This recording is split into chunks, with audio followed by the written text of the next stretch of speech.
C'est un bruit puissant qui a tiré nombre d'habitants de leur sommeil dans ce quartier en plein centre de Marseille. Il est minuit 40 quand l'immeuble du 17 rue de Tivoli s'effondre. J'ai entendu une explosion et moi je tiens un commerce ici, une alimentation de nuit jusqu'à 4 h du matin. Et j'ai entendu boum, mais il y a tout qui a tremblé, même les scooters qui étaient garés à côté de mon alimentation, ils sont mis tous à sonner les alarmes. J'ai dit c'est un gros truc, ça doit être un attentat avec ce qui se passe en ce moment et tout. Je me suis dit il y a un gros problème là, c'est pas normal. J'ai fermé et je voyais des gens courir, de la fumée et tout. Très vite, 80 personnes qui vivent à proximité de l'immeuble effondré sont mises en sécurité. Seulement 5 sont blessés, en urgence relative. Mais c'est sous les décombres que les secours craignent de découvrir le pire, d'autant que les opérations s'avèrent difficiles.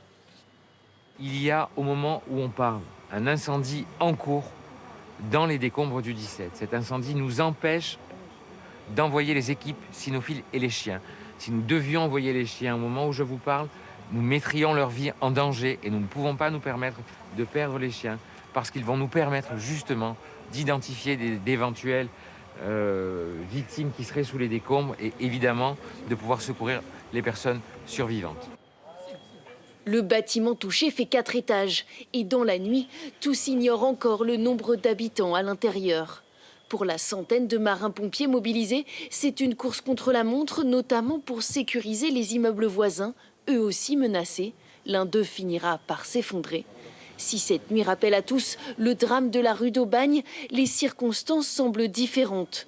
Les autorités avançaient cette nuit la piste d'une possible explosion au gaz à l'origine de la destruction de cet immeuble, a priori en bon état.